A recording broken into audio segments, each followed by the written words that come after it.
Welcome to my channel. ಯಾರೆಲ್ಲ ನನ್ನ channel ನೋಡ್ತಾ ಇದ್ರ ಪ್ಲೀಸ್ ಸಬ್ಸ್ಕ್ರೈಬ್ ಮಾಡ್ಕೊಳ್ಳಿ, ಸಪೋರ್ಟ್ ಮಾಡಿ. ಅತ್ತೆಯ ಹಳೆಯ ಪೆಟ್ಟಿಗೆಯ ರಹಸ್ಯ. ಒಂದು ಹಳ್ಳಿಯಲ್ಲಿ ಸವಿತಾ ಎಂಬ ಸೊಸೆ ತನ್ನ ಗಂಡ ಮತ್ತು ಅತ್ತೆಯೊಂದಿಗೆ ವಾಸವಾಗಿದ್ದಳು. ಅತ್ತೆಯ ಕೊಠಡಿಯಲ್ಲಿ ಒಂದು ಹಳೆಯ ಮರದ ಪೆಟ್ಟಿಗೆ ಇತ್ತು. ಆ ಪೆಟ್ಟಿಗೆಯನ್ನು ಯಾರು ಮುಟ್ಟಬಾರದು ಎಂದು ಅತ್ತೆ ಯಾವಾಗಲೂ ಹೇಳುತ್ತಿದ್ದಳು. ಒಂದು ದಿನ ಅತ್ತೆ ದೇವಸ್ಥಾನಕ್ಕೆ ಹೋದಾಗ ಸವಿತಾಳಿಗೆ ಕುತೂಹಲ ಬಂತು. ಪೆಟ್ಟಿಗೆಯನ್ನು ತೆರೆದು ನೋಡಿದಳು. ಅದರೊಳಗೆ ಹಳೆಯ ಫೋಟೋಗಳು, ಒಂದು ಕೆಂಪು ಬಟ್ಟೆಯಲ್ಲಿ ಸುತ್ತಿದ ಪುಸ್ತಕ ಮತ್ತು ಕೆಲವು ಪತ್ರಗಳು ಇದ್ದವು.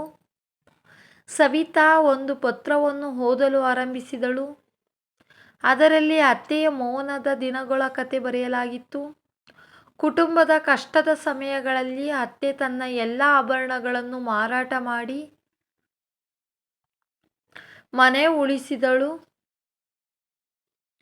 ಅಂದರೆ ಆ ವಿಷಯವನ್ನು ಯಾರಿಗೂ ಹೇಳಿರಲಿಲ್ಲ.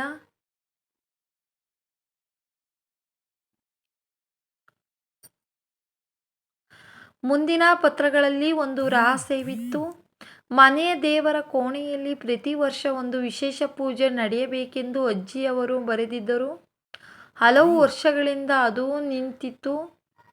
ಸವಿತಾ ಆ ವಿಷಯವನ್ನು ಮತ್ತೆ ಅತ್ತೆಗೆ ತಿಳಿಸಿದರು.